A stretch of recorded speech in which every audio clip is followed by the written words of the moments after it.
Thank you. ನಾನು ನಿಮ್ಮ story ಕೇಳಿದಾಗ ನಾನು ನಿಮ್ಮ ಮೊದಲನೇ ಸಲ ಕಾಲ್ ಮಾಡಿ ನಿಮ್ಮ ಜೊತೆ ಮಾತಾಡುವಾಗ ಹೌದು.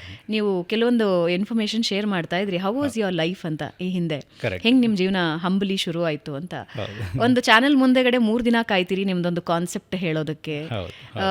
ನಮ್ಮ ಚಾನೆಲ್ಗೂ ಒಂದ್ಸಲ ಬಂದಿದ್ರಿ. ಹೌದು. ಹೀಗೆ ನಿಮ್ಮ ಜರ್ನಿ ಹೇಳ್ತಾ ಹೇಳ್ತಾ ಈಗಿನ ನಿಮ್ಮ ಯಶಸ್ಸು, ಇನ್ನೂ ಯಶಸ್ಸಿನ ದಾರಿ ತುಂಬ ದೊಡ್ಡದಿದೆ. ಬಟ್ ಇವಾಗ ನೀವು ಬಂದು ನಿಂತಿರೋದಿದೆಯಲ್ಲ ವಿತಿನ್ 20 years, ಹೌದು.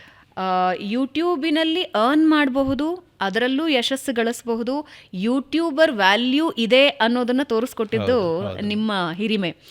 ನಾನೊಂದು 8-10 ವರ್ಷದ ಹಿಂದೆ ಯಾರೋ ಯೂಟ್ಯೂಬ್ ಚಾನಲ್ ಮಾಡ್ತಿದ್ದಾರೆ ಅಂದಾಗ ನಮ್ಮೆಲ್ರಿಗೂ ಒಂದು ಅಸಡ್ಡೆ ಇರ್ತಿತ್ತು.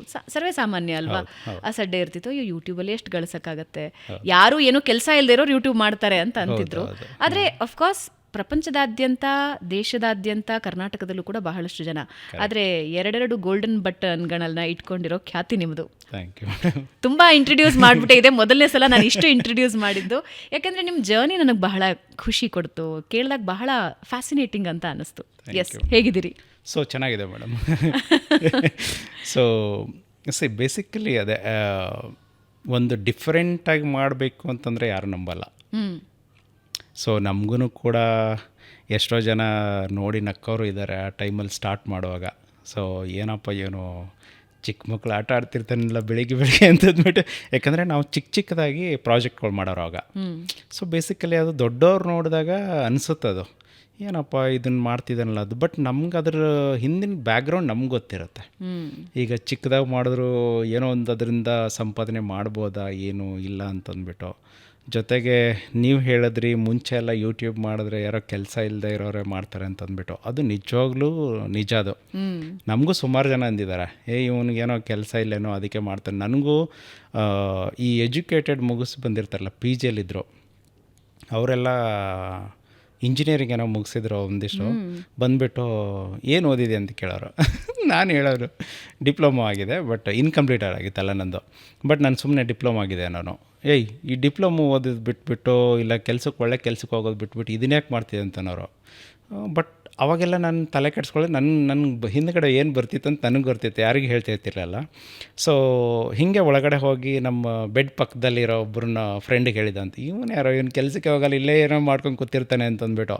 ಬಟ್ ಅವಾಗ ಹೇಳಿದ್ದು ಅವರು 17ನಲ್ಲಿ ಅವ್ರು ತಿಂಗಳಿಗೆ 2 ಲಕ್ಷ ಬರುತ್ತೆ ಅಂದ್ರೆ ನನ್ನ ಕಣ್ಣು ಮುಂದೆ ಬರಲೇ ಇಲ್ಲ ಅವ್ನ ರಿಟರ್ನ್. ಸೊ ಇದೊಂದು ಕ್ಲಾರಿಟಿ, ಇವರು ಪಿ ಜಿಯಲ್ಲಿ ಕೂತ್ಕೊಂಡು ಕ್ರಾಫ್ಟ್ ಡಿಸೈನ್ ಮಾಡೋ ಕಾರ್ಡ್ಬೋರ್ಡ್ ಅಲ್ಲಿ ಕ್ರಾಫ್ಟ್ ಮಾಡೋವಾಗ ನಿಮ್ಮ ಪಿ ಜಿ ಮೇಟು ಏನು ಕೆಲಸ ಮಾಡಲ್ಲ, ಹೌದೌದು ರೇಗಿಸಿದ್ರು. ಹೌದು ಸುಮಾರು ಜನ. ಯಾಕಂದರೆ ನಾನಿದು ಯೂಟ್ಯೂಬ್ ಟಿ ಶರ್ಟ್ ಹಾಕೊಂಡು ಬಂದಿದ್ದೀನಿ ಅಂತೇಳಿ ನನ್ನ ಬ್ಯಾಡ್ಜ್ ಇಲ್ಲ.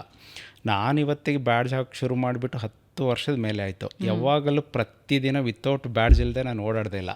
ಸೊ ಇಲ್ಲಿವರೆಗೂ ನೀವು ಅಂದ್ಕೊಳ್ಳಿ, ಭಾಳ ಆದರೆ ಒಂದು 10-15 ಡೇಸ್ ಬ್ಯಾಡ್ಜ್ ಹಾಕದೇ ಇರ್ಬೋದೇನೋ. ಸೊ ನನ್ನ ಆಲ್ಮೋಸ್ಟು ಅವಾಗೆಲ್ಲ ಮಲ್ಕೊಳ್ಳೋ ಟೈಮಲ್ಲಿ ಆಗ್ತಿದ್ದೆ, ಬಟ್ ಇವಾಗೆಲ್ಲ ಇಲ್ಲ.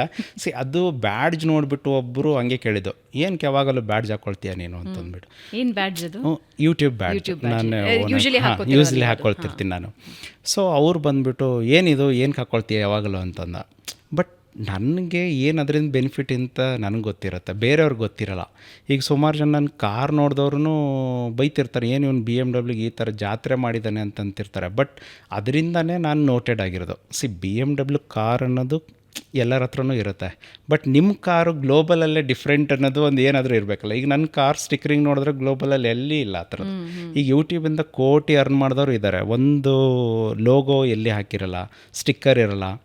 ಸೊ ನಾನು ಹೆಂಗಂದರೆ, ಈಗ 10 ವರ್ಷದ ಹಿಂದೆ ನನ್ನ ಕಾರ್ ಏನಾದ್ರು ನೋಡಿದರೆ ಇವಾಗ ಯಾರಾದರೂ ನೋಡಿದ್ರೆ ಅದು ಇವರೇ ಅಂತ ಹೇಳ್ತಾರೆ. Same to same, no changes. Brand ಅನ್ನೋದು ಹೌದು. ಸೊ ಅದು ನೋಡಿಬಿಟ್ರು ಅಂದರೆ 100% ಇವರೇ ಅಂತ ಹೇಳೋದು ಇವಾಗ. ಬಟ್ ನಂದು BMW ಕಾರ್ ಇಂಟ್ರೆಸ್ಟಿಂಗ್ ಸ್ಟೋರಿ ಇದೆ. ಅದು ಏನು ಹೇಳಿ, ನನಗೆ ಗೊತ್ತಿದೆ, ಬಟ್ ನಿಮ್ಮಿಂದನೇ ತಿಳ್ಕೊತೀನಿ BMWನೇ ಯಾಕೆ ತಗೊಂಡ್ರಿ ಅಂತ. ಇದು 2006ಕ್ಕೆ ಬೆಂಗಳೂರು ಬಂದಿದ್ದು. ಇದೂ ಒಂಥರ ತುಂಬ ಡಿಫ್ರೆಂಟ್ ಜರ್ನಿ. ಬೆಂಗಳೂರು ಬಂದಿದ್ದು ನಾನು ಹೇಳಬೇಕಂದ್ರೆ. ಸೊ ಊರು ನಮ್ಮದು ಬಂದು ಬಿಜಾಪುರ ಇಂಡಿ ತಾಲೂಕು ಹಿರಿಯರಿಗೆ, ಒಂದು ಸ್ಮಾಲ್ ವಿಲೇಜು. ಸೊ ನಮ್ಮ ತಂದೆ ಎಲ್ಲ ಓದಲಿ ಅಂತಂದು ಯಾವ್ಯಾವ ಸ್ಕೂಲ್ಸ್ಗೆಲ್ಲ ಹಾಕೋರು. ಬಟ್ ನಮ್ಗಳಿಗೆ ಏನಂದರೆ ಅಷ್ಟು ಎಜುಕೇಷನಲ್ಲಿ ನಾನಿಲ್ಲ. ಅವರು ನಮ್ಮ ಅಣ್ಣನ ಥರ ಓದಲಿ, ಇಂಜಿನಿಯರಿಂಗ್ ಓದ್ತಿದ್ದಾನೆ ಈ ಥರ ಅಂತ ಹಾಕೋರು ನಮ್ಗೆ ಬೇಸಿಕಲಿ. ಅಂದರೆ ಅವರು ಚಿಕ್ಕವರಿದ್ದ ತುಂಬ ಕಷ್ಟಪಟ್ಟಿದ್ದಾರೆ. ಸೊ ನಮ್ಮ ಥರ ಮಕ್ಕಳು ಕಷ್ಟಪಡಬಾರ್ದು ಅಂಥೇಳಿ ನಮ್ಮನ್ನು ಸ್ಕೂಲ್ಸ್ಗಳಿಗೆ ಕಳಿಸೋರು. ನಾವು ಅಲ್ಲಿ ತಲೆಯಲ್ಲಿ ಹೋಗದೇ ಇರೋದು ಅವ್ನು ನೋಡಿ ಹೆಂಗೆ ಓದ್ತಾನೆ, ಇವ್ನು ನೋಡಿ ಹಿಂಗೆ ಓದ್ತಾನೆ ಅಂತಂದು. ಬಟ್ 2000 ವಿಸ್ವಿಯಲ್ಲಿ ನಮಗೊಂದು ಸ್ವಲ್ಪ ಫೈನಾನ್ಷಿಯಲ್ ಶುರು ಆಯಿತು ನಮ್ಮ ತಂದೆಯವ್ರಿಗೆ. ಸೊ ನಾನಾ ರೀತಿ ಕಾರಣದಿಂದ ಅವಾಗ ನಮ್ಗೆ ಅರ್ಥ ಆಗ್ತಿತ್ತು. ಸೊ ತಂದೆ ಕಷ್ಟಪಡ್ತಿದ್ದಾರೆ ಅಂಥೇಳಿ ನಾವೇನು ಮಾಡೋಕ್ಕೆ ಶುರು ಮಾಡಿದೆ, ತೋಟದಲ್ಲೇ ಕೆಲಸ ಮಾಡೋಕ್ಕೆ ಅಂತ ಹೆಲ್ಪ್ ಮಾಡೋಕ್ಕೆ ಶುರು ಮಾಡಿದೆ. So 7th 8th 9th 10th ಸ್ಕೂಲ್ಗೆ ಹೋಗಲಿಲ್ಲ ಅಷ್ಟೊಂದು. ಸೊ 10th ಪಲ್ಟಿ ಹೊಡೆದ್ಬಿಟ್ಟೆ ಅಲ್ಲೇ ನಾನು. ಪಲ್ಟಿ ಹೊಡೆದು ನಮ್ಮ ತಂದೆ ಸಿಕ್ಕಾಬಿಡಿ ಭಯಕ್ಕೆ ಶುರು ಮಾಡಿದ್ರು. ನಿನ್ಗೆ ಯಾವಾಗಲೇ ಹೇಳಿದೆ ಓದು ಅಂತ. ಅಂದರೆ ಅವ್ರು ಹೇಳೋರು ಓದ್ರಿ, ನಮ್ಮ ಥರ ಕಷ್ಟಪಡಬೇಡಿ ಅನ್ನೋರು. ಯಾಕಂದರೆ ಅವಾಗ ತೋಟದಲ್ಲೆಲ್ಲ ನೀರು ಇರ್ತಿರ್ಲಿಲ್ಲ, ಲೇಬರ್ ಸಿಗ್ತಾ ಇರಲಿಲ್ಲ. ಸೊ ಹಾಗಾಗಿ ಅವರು ಓದು ಅಂತ ಬೈಯೋರು. ಬಟ್ ಫೈನಲ್ಲಾಗಿ 2005ಗೆ ಫೇಲ್ ಆಗಿದೆ, 6ಗೆ ಪಾಸ್ ಮಾಡ್ಕೊಂಡು ಹಂಗೂ ಹಿಂಗೂ. ನಂದು ಹೇಳ್ಬೇಕು ಕ್ವಶನ್ ಪೇಪರ್ ಗಟ್ಟಿ ಹೊಡೆದಿರೋದು ನಾನು. ಬಟ್ ಏನಂದರೆ ತುಂಬ ನೀಟಾಗಿ ಬರೆದ್ಬಿಟ್ಟಿದ್ದು, ಏನೋ ಪಾಸ್ ಆಗಿಬಿಟ್ಟಿದ್ದು. ಆಮೇಲೆ ಎಲ್ಲ ತಕ್ಷಣ 6ಗೆ ಬೆಂಗಳೂರು ಕರ್ಕೊಂಬಂದರು. ಬಟ್ ಇದು ನನಗೂ ಐಡಿಯಾನೇ ಇರಲಿಲ್ಲ, ಬೆಂಗಳೂರಿಗೆ ಇವ್ರು ಕರ್ಕೊಂಡು ಹೋಗ್ತಾರೆ ಎಜುಕೇಷನ್ಗೆ ಅಂತಂದು. ಬೆಂಗಳೂರು ಅಂದ ತಕ್ಷಣ ನಾನು ಅಯ್ಯೋ ಇಲ್ಲಿ ಯಾವ ತೋಟದಲ್ಲಿ ಇರ್ತಾನೆ ಅಂತಂದ್ಬಿಟ್ಟು ಫುಲ್ ಜೋಶಲ್ಲಿ ಬರೋಕ್ಕೆ ರೆಡಿ ಅಂದ್ಕೊಂಡ್ಬಿಟ್ಟಿದ್ದೆ. ಬಟ್ ನೀವು ಬೆಂಗಳೂರು ಬಂದ ತಕ್ಷಣ ಹತ್ತತ್ರ ಒಂದು 6 ತಿಂಗಳು ದಿನಾಲೂ ಅಳ್ಕೊಂಡು ಮನೆಗೆ ಹೋಗ್ತಿದ್ದೆ. ಏಕೆ? ಸೊ ಅದು ಇಂಗ್ಲೀಷ್ ಮೀಡಿಯಮ್ ಕಾಲೇಜು. ಸೊ ನನಗೆ ನನ್ನ ಹೆಸರು ಅಷ್ಟೊಂದು ಬರೆಯೋಕ್ಕೆ ಇಂಗ್ಲೀಷಲ್ಲಿ ಬರ್ತಾಯಿರಲಿಲ್ಲ. ಸೊ ದಿನಾಲೂ ಫಸ್ಟ್ ಡೇ ನಮ್ಮ ಅಣ್ಣ ಕಾಲೇಜ್ಗೆ ಕರ್ಕೊಂಡು ಹೋದ ತಕ್ಷಣ ಒಬ್ಬರು HOD what is your hair style, what is your dressing style, ಹಂಗೆ ಹಿಂಗೆ. ಯಾಕಂದರೆ ನಾನಿರೋದವಾಗ 28 ಸೈಜ್ ಪ್ಯಾಂಟ್ ಹಾಕ್ಕೊಳ್ಳೋದು ಬೇಸಿಕಲಿ. ನಾವೆಲ್ಲ ಫೈನಾನ್ಷಿಯಲ್ ಪ್ರಾಬ್ಲಮ್ ಇರೋದ್ರಿಂದ ಎಲ್ಲೋ ರೋಡ್ ಸೈಡು ಹಳೆ ಸೆಕೆಂಡ್ ಹ್ಯಾಂಡ್ ಬಟ್ಟೆ ಮಾರ್ತಿರ್ತಾರಲ್ಲ ಅದನ್ನು ಹಾಕೊಂಡು ಆಲ್ಮೋಸ್ಟ್ 32 ಪ್ಯಾಂಟ್ ಹಾಕೊಂಡು ಹಿಂಗೆಲ್ಲ ಟೈಟ್ ಹಾಕ್ಕೊಂಡ್ಬಂದಿದ್ದು. ಸೊ ಅವ್ರು ಅದನ್ನು ನೋಡಿಬಿಟ್ಟು ಇಂಗ್ಲೀಷಲ್ಲಿ ಮಾತಾಡ್ಕತ್ರು. ನಾನೇನೋ ಅವ್ರು ಇಂಗ್ಲೀಷಲ್ಲಿ ಒಬ್ಬರು ಮಾತಾಡ್ತಾರೆ ಅಂದ್ಕೊಂಡ್ರೆ ಎಲ್ಲ ಇಂಗ್ಲೀಷೇ. ನಮ್ಮ ಅಣ್ಣಗೆ ಕೇಳಿದೆ, ಇದು English medium Kannada medium? English medium ಅಂದ. ಯಪ್ಪ ಆಗಲ್ಲ ಕತೆ ಇದು ಅಂಥೇಳಿ ನಮ್ಮ ಅಣ್ಣ ಫಸ್ಟ್ ಡೇನೇ ಇಲ್ಲ ನಾನು ಊರಿಗೆ ಹೋಗ್ತೀನಿ ಅಂತಂದೆ. ಇಲ್ಲ ನೀರು ಆರಾಮಾಗಿ ಕಲ್ತ್ಕೊ ಅಂತಾನು. ಬಟ್ ಹಂಗೂ ಹಿಂಗೂ ಏನು ಮಾಡೋದು, ಈಗ ಫೀಸ್ ಬೇರೆ ಪೇ ಮಾಡಿದರೆ. ಅದು ಆ್ಯಕ್ಚುಲಿ ನಮ್ಮ ಅಣ್ಣಗೆ ಅವಾಗ ಕೆಲಸ ಸಿಕ್ಕಿತ್ತು 6ಅಲ್ಲಿ. ನಮ್ಮ ಎಜುಕೇಷನ್ ಎಲ್ಲ ಅವರೇ ನೋಡಿದ್ದು. ಆಮೇಲೆ ಫಸ್ಟ್ ಡೇ ಕಾಲೇಜ್ಗೆ ಹೋದಾಗ ನಾನು ಏನು ಪ್ಲ್ಯಾನ್ ಮಾಡಿದೆ ಅಂದರೆ, ಎಲ್ಲ ಸ್ಟೂಡೆಂಟ್ ಕೂತಿರೋ ನಾನು ಸೆಂಟ್ರ್ ಕೂತ್ಕೊಂಡ್ಬಿಟ್ಟಿದ್ದೆ. ಏನೇ ಕೇಳಿದ್ರು ಅಟ್ಲೀಸ್ಟ್ ಫಸ್ಟಿನಿಂದಾದರೂ ಶುರು ಇರಲಿ, ಲಾಸ್ಟಿಂದಾದರೂ ಶುರು ಇರಲಿ, ಬಚಾವಾಗಣ ಅಂತ. ಆಮೇಲೆ ಅವರು ಎದ್ದೇಳೋರು, ಅವ್ರ ಹೆಸರು ಹೇಳೋರು ಇಂಗ್ಲೀಷಲ್ಲಿ. ಆಮೇಲೆ ತಂದೆ ಏನು ಮಾಡ್ತಾರೆ ಅಂತ ಹೇಳೋರು, ಎಲ್ಲಿಯವರು ಅಂತ ಹೇಳಿದ್ರು. ನನಗದು ಅಷ್ಟೇ, ನನಗೆ ಫಾರ್ಮರ್ ಅಂತಲೂ ಬರ್ತಾಯಿರಲಿಲ್ಲ, ಅಗ್ರಿಕಲ್ಚರ್ ಅಂತಲೂ ಬರಲಿಲ್ಲ. ಸೊ ನಾನು ಏನಪ್ಪ ಹೇಳೋದು ಅಂತೇಳಿ ಪಕ್ಕದಲ್ಲಿ ಒಬ್ಬನಿಗೆ ಕೇಳಿದೆ, ನಮ್ಮ ತಂದೆ ರೈತ ಏನು ಹೇಳಬೇಕು ಅಂತಂದು. ಸೊ ಅವರು ಫಾರ್ಮಿಂಗ್ ಆದರೂ ಹೇಳು, ಇಲ್ಲ ಅಗ್ರಿಕಲ್ಚರ್ ಅಂತ ಹೇಳೋದು. ನನ್ನ ಪಾಳೆ ಬಂತು, ನಾನು ಎದ್ದು ನಿಂತ್ಕೊಂಡು ಹೆಸರು ಹೇಳಿದೆ, ಮೈ ಫಾದರ್ ಅಗ್ರಿಕಲ್ಚರ್ ಅಂದ್ಬಿಟ್ಟು ಕೂತ್ಕೊಂಡ್ಬಿಟ್ಟೆ. ನಾನು ಊರು ಹೇಳಿಲ್ಲ, ಅದು ಏನು ಬರಲೂ ಇಲ್ಲ ತಲೆಗೆ. ಆಮೇಲೆ ಆಗ್ತಾ ದಿನಾಲು ಕ್ಲಾಸು ಶುರು ಆಯಿತು. ಗೊತ್ತಲ್ಲ, ಒಂದಿಲ್ಲ ಒಂದು ದಿವಸ ಸಿಕ್ಕಾಕೊಂಡು ಬಿಡಬೇಕು, ಏನು ಬರೆಯೋಕ್ಕೆ ಬರಲಿಲ್ಲ ತಂದು. ಸೊ ಜರ್ನಿ ಹೆಂಗಾಯಿತು ಅಂತಂದರೆ, ದಿನಾಲೂ ಇಂಗ್ಲೀಷೇ. ಸೊ ಕನ್ನಡ ಅಂತೂ ಒಂದು ಪಾಯಿಂಟು ಇಲ್ಲ ಅಲ್ಲಿ. ನಾನು ಬೆಂಗಳೂರು ಬಂದ ಸಿಸ್ಟಮ್ ನೋಡಿದ್ದು ಅಲ್ಲೇ. ಅವ್ರು ಯಾರೋ ಕಂಪ್ಯೂಟರ್ ಲ್ಯಾಬ್ಗೆ ಹೋದರೆ ಕೆಳಗಡೆ ಕೈಯಾಕೆ ಆನ್ ಮಾಡೋರು, ಇದು ಎಲ್ಲ ಆನ್ ಮಾಡ್ತಾರಂತೂ ಗೊತ್ತಿಲ್ಲ ನಮ್ಗಳಿಗೆ. ಸೊ ಹಿಂಗಾಗಿ ಒಂದು ದಿವಸ ಆಲ್ಮೋಸ್ಟ್ ದಿನಾಲೂ ನನಗೆ ಹರ್ಟ್ ಆಗೋದು. ಯಾಕಂದರೆ ಅದು ಇಂಗ್ಲೀಷು ಬರೋಲ್ಲ, ಮಾತಾಡೋ ಕಮ್ಯುನಿಕೇಷನ್ ಪ್ರಾಬ್ಲಮ್ಮು, ಕನ್ನಡದವ್ರಿಗೆ ಕಡಿಮೆ. ಆಮೇಲೆ ಬೆಂಗಳೂರಲ್ಲಿ ಇಂಗ್ಲೀಷೇ ಮಾತಾಡೋರು ಎಲ್ಲರೂ ಕೂಡ. ಸೊ ಏನಪ್ಪ ಮಾಡೋದು ಅಂತೇಳಿ ಫೈನಲಾಗಿ ಒಬ್ಬ ನನ್ನ ಫ್ರೆಂಡ್ ಸಿಕ್ಬಿಟ್ಟು ಕನ್ನಡದವನೇ. ಸೊ ಅವರು ನಾನು ಜೊತೆ ಆಗಿಬಿಟ್ಟವು. ಬಟ್ ಏನೇ ಕ್ವಶನ್ಸ್ ಬಂದರೂ ಕೂಡ ಆನ್ಸರ್ ಮಾಡೋಕ್ಕಾಗ್ತಿತ್ತಿಲ್ಲ. ಆಮೇಲೆ ಒಬ್ಬರು ಕೇರಳ ಮೇಡಮ್ಮು ನನ್ನನ್ನು ಚೆನ್ನಾಗಿ ಬೈದ್ಬಿಟ್ಟಿದ್ರು. ನನಗೆ ಗೆಟಪ್ ಅಂದರು ಅದನ್ನೇ ಅರ್ಥ ಆಯಿತು, ಎದ್ದು ನಿಂತ್ಕೊಂಡೆ. ಅವ್ರು ಏನೋ ಅಂದಿದ್ದಕ್ಕೆ ನನಗೆ ನಗು ಬಂದುಬಿಡ್ತು. ಪಕ್ಕದಲ್ಲೆಲ್ಲ ನಗ್ತಿರೋದು, ನಾನು ನಕ್ಬಿಟ್ಟು ಅವ್ರು ಇನ್ನೂ ಭಯಕ್ಕೆ ಶುರು ಮಾಡಿಬಿಟ್ರು. ಸೊ ಅವತ್ತು ಅವ್ರು ಏನು ಹೇಳಿದ್ರು, ಕನ್ನಡ ಯಾರಿಗೆ ಬರುತ್ತೆ ಅಂತ ಕೇಳಿದಾಗ ಅಲ್ಲೊಬ್ಬರು ಲೇಡಿಗೆ ಬರ್ತಿತ್ತು, ಅವ್ರು ನಮ್ಮ ಮೆಕ್ಯಾನಿಕಲ್ ಒಬ್ಬರೇ ಇದ್ದರು. ಸೊ ಅವ್ರ ಜೊತೆ ಕೂತ್ಕೊಳ್ಳಿ ಅಂತ ಕೂಡ್ಸೋರು. ನಮಗೆ ಫಸ್ಟ್ ಆಫ್ ಆಲ್ ಫೀಮೇಲ್ ಅಂದರೆ ನಾವು ಭಾಳ ದೂರ, ಅವಾಗ ಹಳ್ಳಿಯಲ್ಲಿ ಹುಡುಗಿರ್ ಕಂಡ್ರೆ ಓಡೋಗೋರು ನಾವು. ಸೊ ಅವ್ರ ಪಕ್ಕದಲ್ಲಿ ಕೂತ್ಕೊಳ್ಳಿ ಅಂತಂದು ಕೂತ್ಕೊಂಡೆ. ಅವ್ರು ಬರೆಯೋಕ್ಕೆ ಹೋಗೋರು ಜಾಯಿಂಟ್ ಹ್ಯಾಂಡ್ ರೈಟಿಂಗ್, ನನಗೆ ಅದನ್ನು ಬರೆಯೋಕೆ ಆಗ್ತಿತ್ತಿಲ್ಲ. ಅವ್ರನ್ನ ಬಿಡಿಸಿ ಬರೀರಿ ಅಂದರೆ ಅವರು ಹೇಳೋ ಸ್ಪೀಡಲ್ಲಿ ಅವ್ರು ಆಗ್ತಿತ್ತಿಲ್ಲ. ಸೊ ಹಿಂಗಾಗಿ ದಿನಾಲು ಏನಪ್ಪ ಮಾಡೋದು, ಏನೂ ಅರ್ಥ ಆಗ್ತಿಲ್ಲ. ಒಬ್ಬರ ಜೊತೆ ಮಾತಾಡೋಣ ಅಂದರು ಹೆಂಗಾಯಿತು ಅಂದರೆ, ಅದು ತೋಟದಲ್ಲಿ ಏನೋ ಖುಷಿಯಾಗಿದ್ದೋ ಇಲ್ಲ ಅಂತನಲ್ಲ, ಬೆಂಗಳೂರು ಬಂದು ಹಿಂಗಾಯಿತು. ಒಂದು 6 ತಿಂಗಳು ದಿನಾಲು ಹಿಂಗೆ ನಡೀತಿರ್ಬೇಕಂದ್ರೆ ನಮ್ಮ ಮಾವನ ಮನೇಲಿ ಇದ್ದಿದ್ದು, ಅವ್ರು HLL ವರ್ಕ್ ಮಾಡ್ತಿರೋ. ಸೊ ಅವರು ಒಂದು ದಿವಸ ಫೋನ್ ಮಾಡಿದ್ರು ನಮ್ಮಮ್ಮಗೆ, ಅವರು ನಮ್ಮ ಸ್ವಂತ ಮಾವನೇ. ಸೊ ಇಲ್ಲ, ಇವನು ಚೆನ್ನಾಗಿ ತೋಟದಲ್ಲಿದ್ದ, ಇಲ್ಲಿ ಬಂದೆಲ್ಲ ಅವ್ನು ಹಾಳು ಮಾಡ್ತಿದ್ದೀರಾ, ತೋಟದಲ್ಲಿ ಮಾಡ್ಕೊಂಡಿರ್ತಾನೆ, ಅವ್ನಿಗೆ ಎಲ್ಲಿ ಆಗುತ್ತೆ ಅಲ್ಲಿ ಬಿಡಿ ಅಂತಂದ್ಬಿಟ್ಟು.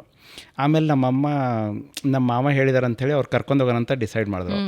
ಬಟ್ ಆಮೇಲೆ ನಮ್ಮ ಅಣ್ಣ ಏನು ಹೇಳಿದ್ದ ಅವತ್ತಂತಂದರೆ, ಒಂದು ಚಿಕ್ಕ ಮಗು ಅಂತ ತಿಳ್ಕೊಂಬಿಡು, ಸೊ ಇಲ್ಲಿರಲಿ, ಅವನು ಏನೋ ಕಲಿತಾನೆ, ಟೈಮ್ ತೊಗೋಬೋದು ಅಂತಂದ್ರೆ ಅವಾಗ. ಸೊ ಹಂಗೆ ಹಿಂಗೆ ಹಾಕೊಂಡು ನಮ್ಮ ಅಣ್ಣಗೆ ಹೇಳಿದೆ ಹೋಗ್ತೀನಿ ಊರಿಗೆ ಅಂತಂದು, ಅವ್ನು ಬಿಡಲಿಲ್ಲ. ಸೊ ಹಾಗೆ ಆಗ್ತಾ ಫಸ್ಟ್ ಇಯರು ಎಲ್ಲ ಸಬ್ಜೆಕ್ಟು ಡಮಾರು, ಬರೀ ಥಿಯರಿ ಮಾತ್ರ ಪಾಸಾಗಿದ್ದು. ಪ್ರಾಕ್ಟಿಕಲ್ ಮಾತ್ರ ಪಾಸಾಗಿದ್ದು, ಥಿಯರಿ ಎಲ್ಲ ಡಮಾರಾಯಿತು. ಸೊ ಆಮೇಲೆ ಸೆಕೆಂಡ್ ಇಯರು ಗ್ಯಾಪ್ ಆಯಿತು, ಸ್ವಲ್ಪ ಕುತ್ಕೊಂಡಿದ್ದೆ. ಆಮೇಲೆ ಸೆಕೆಂಡ್ ಇಯರ್ ಹಂಗೂ ಹಿಂಗೂ ಮತ್ತೆ ಒಂದಿಷ್ಟು ಏನೋ ಬರೆದೆ, ಮತ್ತೆ ಆಯಿತು. ಹಿಂಗೆ ಆಗ್ತಾ ಕಾಲೇಜ್ ಫೈನಲ್ ಆಗಿ 3 ಇಯರ್ಸ್ ಕೋರ್ಸ್ ಮುಗೀತು. ಬಟ್ ನಂದು ಆಲ್ಮೋಸ್ಟ್ 36 ಸಬ್ಜೆಕ್ಟಲ್ಲಿ ಹಾಫ್ ಆಫ್ ಸಬ್ಜೆಕ್ಟ್ ಇನ್ನು ಪೆಂಡಿಂಗ್ ಎಲ್ಲ ಇದೆ, ಕಾಲೇಜಲ್ಲೇ ಇದೆ, ಪೆಂಡಿಂಗ್ ಇದೆ. ಹೌದು. ಸೊ ನಮ್ಮ ಅಣ್ಣ ಒಂದು ದಿವಸ ಪ್ರಿನ್ಸಿಪಲ್ ಹೇಳಿದ್ರು, ನಿಮ್ಮ ಅಣ್ಣ ಕರ್ಕೊಂಬಂದ್ರೆ, ಯೂಸಿಲಿ ಅವರು ಬಂದಿದ್ರು ಫಸ್ಟ್ ಡೇಗೆ. ಅವ್ರಿಗೆ ಕರ್ಸ್ಬಿಟ್ಟು, ನೀನು ನೋಡಿದ್ರೆ ಇಂಜಿನಿಯರಿಂಗು ಒಳ್ಳೆ ಟಾಪ್ ರ್ಯಾಂಕ್ ಸ್ಟೂಡೆಂಟು, ನಿಮ್ಮ ತಮ್ಮ ನೋಡಿದ್ರೆ ದೊಡ್ಡ ಬಂಡೆ ಇಟ್ಬಿಟ್ಟಿದೆ ನನ್ನ ತಲೆ ಮೇಲೆ, ಯಾಕಂದರೆ ಯಾರೂ ಅಷ್ಟು ಸಬ್ಜೆಕ್ಟೇ ಬ್ಯಾಕ್ ಇರಲಿಲ್ಲ ಅಂತ ಹೇಳಿದ್ರು ಅವರು. ಸೊ ಹಿಂಗಾಗಿ ಸೊ ಫೈನಲ್ ಆಗಿ ಎಜುಕೇಷನ್ ಅನ್ನೋದು ಒಂದು ಮುಗ್ದು ಸರ್ಟಿಫಿಕೇಟ್ ಸಿಕ್ತು ಅಷ್ಟೇ ಅದು. ಬಟ್ ಮಾರ್ಕ್ಸ್ ಶೀಟೆಲ್ಲ ಸುಮಾರು ಫೇಲ್ ಅಂತಲೇ ಇರೋದು. ಬಟ್ ಇಂಟ್ರೆಸ್ಟಿಂಗ್ BMW ಏನಂತಂದರೆ, ಇಲ್ಲಿ ಬೆಂಗಳೂರಿಗೆ ಬಂದಾಗ ಒಂದು ಫಸ್ಟ್ ಕಾರ್ ಬ್ರ್ಯಾಂಡ್ ಓದಕ್ಕೆ ಬಂದಿದೆ BMW ನನಗೆ. ಯಾಕಂದರೆ ಅವಾಗ ನನಗೆ ಇಂಗ್ಲೀಷ್ ಬರ್ತಾ ಇರಲಿಲ್ಲ. ಸೊ ಬೇಸಿಕಲಿ ನನ್ನ ಹೆಸರೇ ನೀವು ನಂಬೋದಿಲ್ಲ, ಐ ಥಿಂಕ್ A4 ಶೀಟ್ ಒಂದು 4 A4 ಶೀಟ್ ಫುಲ್ ಆಗಿರ್ಬೇಕೇನೋ, ಯಾಕಂದ್ರೆ ನನ್ನ ಹೆಸರು ದತ್ತಾತ್ರೇಯ ಬೇನೂರು. ಸೊ ಈಗ ಒಂದು DA TTA ಅಂತ ಹೋಗೋನು, ಅಲ್ಲಿ ಕನ್ಫ್ಯೂಷನ್ ಶುರು ಆಗೋದು ಮತ್ತೆ. ಸೊ ಹೀಗಾಗಿ ಸ್ಟಾರ್ಟಿಂಗು ಸಿಕ್ಕಾಬಡೆ ಪ್ರಾಕ್ಟೀಸ್ ಮಾಡಿ ಸೊ ಬಟ್ ಫೈನಲಾಗಿ ಆಗಲ್ಲ. ಯಾಕಂತಂದರೆ ಚಿಕ್ಕ ಏಜಿಂದ ಓದಿದ್ದೇ ಬೇರೆ, ನಮ್ಗೆ ABCD ಬರ್ತಿತ್ತು, ಹೋಗಿ ಬುಕ್ಕು ಓದತ್ತಂದರೆ ಆಗಲ್ಲ ಅದು. ಹಾಗಾಗಿ ಬಟ್ BMW ಅವಾಗೊಂದು ನನಗೆ ಡ್ರೀಮ್ ಇತ್ತು, ತೊಗೊಂಡ್ರೆ ಈ ಥರ ಒಂದು ಕಾರ್ ತೊಗೋಬೇಕು ಅಂತಂದು. ಫಸ್ಟ್ ಆಫ್ ಆಲ್ ಅದು ಓದಕ್ಕೆ ಬಂದಿರೋದೆ ಫಸ್ಟ್ ಬ್ರ್ಯಾಂಡ್ ಆಗಿದ್ರು ಕೂಡ ಆ ಲುಕ್ ಅನ್ನೋದು ಅಟ್ರಾಕ್ಟ್ ಮಾಡ್ಕೊಳ್ಳೋದು. ಸೊ ಫೈನಲ್ ಆಗಿ ಅದು ಯೂಟ್ಯೂಬಿಂದ ಹೆಂಗಾಯಿತು ಅಂತಂದರೆ, ಒಂದು ಆಡಿ ಕಾರ್, ಚಿಕ್ಕದೊಂದು ಸ್ಮಾಲ್ ಕಾರ್ ತೊಗೊಳಕ್ಕೆ ನಾನು ಕೂಡ ಒಂದು 3 months ವೆಯ್ಟ್ ಮಾಡಿರ್ಬೋದು. 630 ರೂಪೀಸ್ ಹಾಕೋಕ್ಕೆ ಆಡಿ R8 ಅಂತಂದ್ಬಿಟ್ಟು ಟಾಯ್ ಕಾರ್, ಅದು ಟಾಯ್ ಕಾರು. ಸೊ ಅದಕ್ಕೆ 630 ರೂಪಾಯಿ ಪ್ರೈಸು. ಅಮೆಝಾನಲ್ಲಿ ತೊಗೋಬೇಕು ಅಂಥೇಳಿ ಪ್ಲ್ಯಾನಿಂಗು. ಬಟ್ ಇನ್ವೆಸ್ಟ್ಮೆಂಟ್ ಮಾಡಬೇಕು ಅನ್ನೋದು ಅದನ್ನು ನಮ್ಮ ಕನ್ಫ್ಯೂಷನು. ಯಾಕಂದರೆ ಅವಾಗೆಲ್ಲ ನಾವು ಇಷ್ಟೆಲ್ಲ ಇನ್ವೆಸ್ಟ್ಮೆಂಟ್ ಮಾಡ್ತಾ ಇರಲಿಲ್ಲ, ಫಸ್ಟ್ ಆಫ್ ಆಲ್ ದುಡ್ಡು ಇರ್ತಿತ್ತಿಲ್ಲ. ಸೊ ಸುಮಾರು ದಿವಸ ವೆಯ್ಟ್ ಮಾಡಿ ಫೈನಲ್ಲಾಗಿ ಆ ಕಾರನ್ನು ತೊಗೊಂಡು ಪ್ರತಿದಿನ ಪ್ರಾಜೆಕ್ಟ್ ಮಾಡಬೇಕು ಅಂತಂದರೆ ಪಕ್ಕದಲ್ಲಿ ಇಟ್ಕೊಳ್ಳೋದು, ಅದಕ್ಕೆ ಏನು ಮಾಡಬೇಕು, ಅದರಿಂದ ಏನು ಮಾಡ್ಬೋದು ಅಂತಂದು. ಸೊ ಫಸ್ಟು ಯೂಟ್ಯೂಬಲ್ಲೇ ಒಂದು ಫ್ಲೈಯಿಂಗ್ ಕಾನ್ಸೆಪ್ಟ್ ಕಾರ್ ಅಂತ ಕ್ರಿಯೇಟ್ ಮಾಡಿದೆ ನಾನು. ಸೊ ಅಲ್ಲಿಂದ ನಮ್ಮ ಜರ್ನಿ ಬೇರೆ ಥರ ಟರ್ನ್ ಆಗೋಯ್ತು. ಸೊ ಆ ಕಾರ್ ದುಡ್ಡಲ್ಲೇ ನಾನು BMW ತೊಗೊಂಡಿದ್ದು ಹೇಳ್ಬೇಕಂದ್ರೆ. ಸೊ ಅದೇ ಒಂದು ಸಿಂಗಲ್ ಕಾರ್ ರೆವಿನ್ಯೂ ಅಲ್ಲಿ. ಓಕೆ. ಸೊ ಇದು ತುಂಬ ಸರಳವಾಗಿ ಹೇಳಬೇಕು ಅಂದರೆ, ಒಂದು ಫ್ಲೈಯಿಂಗ್ ಕಾರ್ನ ಕಾನ್ಸೆಪ್ಟ್ ನೀವು ವಿಡಿಯೋ ಮಾಡಿ ಹಾಕಿದ್ರಿ, ಅದರಿಂದ ಬಂದ ಅರ್ನಿಂಗ್ಸ್ ನಲ್ಲಿ ನೀವು BMW ಕಾರ್ ತಗೊಂಡ್ರಿ. ಬಟ್ ಡ್ರೀಮ್ ಅವಾಗಿಂದು, ಬಟ್ ಎದರಿಂದ ತಗೋತೇವೆ ಅಂತೇಳಿ ಗೊತ್ತಿರಲ್ಲ, ಅನ್ಕೊಂಡಿರ್ಲಿಲ್ಲ. ಹೌದು. ಯಾವ ಇಯರ್ ಅಲ್ಲಿ ನೀವು ಕಾರ್ ತಗೊಂಡಿದ್ದು? ನಾನು ತಗೊಂಡಿರೋದು ಫಸ್ಟ್ ಕ್ರೂಸ್ ತಗೊಂಡೆ. ಆ್ಯಕ್ಚುಲಿ BMW ನೋಡಕ್ಕೆ ಹೋಗಿದ್ದು, ಬಟ್ ಕ್ರೂಸ್ ಅದಕ್ಕೆ ದೊಡ್ಡದು ಕಾಣಿಸ್ತು, 320ಗೆ ಹೋಗಿದ್ದು. ನಂದು ಆ್ಯಕ್ಚುಲಿ 7 Series ಡ್ರೀಮ್ ಇರೋದು. ಸೊ ಬಟ್ ಫೈನಾನ್ಷಿಯಲ್ ಅಂತ ನಾವು ನೋಡ್ಕೊಳ್ಳೇಬೇಕಾಗತ್ತಲ್ಲ. ಫೈನಲಾಗಿ 21 ಇಲ್ಲ 20 520D ತೊಗೊಂಡೆ ನಾನು. ಓಕೆ. ಸೊ ಡ್ರೀಮ್ ಎಷ್ಟು ಶಕ್ತಿ ಇರುತ್ತೆ ಡ್ರೀಮ್ಗೆ ಅನ್ನೋದು ಅರ್ಥ ಆಗುತ್ತೆ. ಹೌದು. ಇಲ್ಲ, ನಿಮಗೆ ಇಮ್ಯಾಜಿನೇಷನ್ನು ಜೊತೆಗೆ ನಿಮ್ಮ ಡ್ರೀಮ್ ಅಂತ ಇಲ್ಲ ಅಂದರೆ ರೀಚ್ ಮಾಡೋಕ್ಕಾಗೋದಿಲ್ಲ. ಬಟ್ ನಿಮಗೆ ಏನಪ್ಪ ಖುಷಿ ಅಂದರೆ, ನಮಗೆ ನಮ್ಮ ತಂದೆ ಒಂದು ಸೈಕಲ್ ಕೊಡ್ಸೋಕ್ಕೆ ನನಗೆ 1.5 ವರ್ಷ ಟೈಮ್ ತೊಗೊಂಡ್ರು. ದಿನಾಲೂ ಜಗಳ ಆಡ್ತಿದ್ದೆ ನಾನು. ತರಕಾರಿ ಸೇಲ್ ಮಾಡೋಕ್ಕೆ ಹೋಗೋರು ನಾನು ನಮ್ಮ ಅಕ್ಕ. ದಿನಕ್ಕೆ ಒಂದು 50 ರೂಪಾಯಿ 100 ರೂಪಾಯಿ ಬಂದರೆ ಫುಲ್ ಖುಷಿಯಾಗಿ ಬರೋರು. ಆವಾಗ ನಮ್ಮ ಅಣ್ಣಗೆ ಎಜುಕೇಷನ್ ಎಲ್ಲ ನಾವು ನಮ್ಮ ಅಕ್ಕ ನಾವು ಕೂಡಿ ಅವ್ರಿಗೆ ಕೊಡ್ತಿದ್ದೆವು. ಬಟ್ ಅವಾಗಿಂದಕ್ಕೂ ಡಿಫ್ರೆನ್ಸು ಇವಾಗಿಂದಕ್ಕೆ ಡಿಫ್ರೆನ್ಸ್ ಏನತ್ತಂದರೆ, ಈಗ ನಾವು ಬೇರೆಯವ್ರ ಮೇಲೆ ಡಿಪೆಂಡೆಂಟ್ ಆಗಿ ಯಾರೋ ಕೊಡ್ತಾರಂತಂದರೆ ಜೀವನದಲ್ಲಿ ಉದ್ಧಾರ ಮಾಡೋಕ್ಕೆ ಅಂದರೆ ಉದ್ಧಾರ ಆಗೋದು ಇಲ್ಲ ಅದು. ಸೊ ನಮಗೆ ಅಂತ ತೊಗೊಳಕ್ಕೆ ನಾವು ಡಿಸೈಡ್ ಮಾಡಿಬಿಟ್ರೆ ತುಂಬ ಟೈಮು ಹಿಡಿಯಲ್ಲ ಅಂತ ಇವಾಗ ಗೊತ್ತಾಗ್ಬಿಟ್ಟಿದೆ. ಓಕೆ, ನಾವು ಛಲ ಹೌದು ಹೌದು ಹಿಡಿದ್ರೆ ಹೌದು.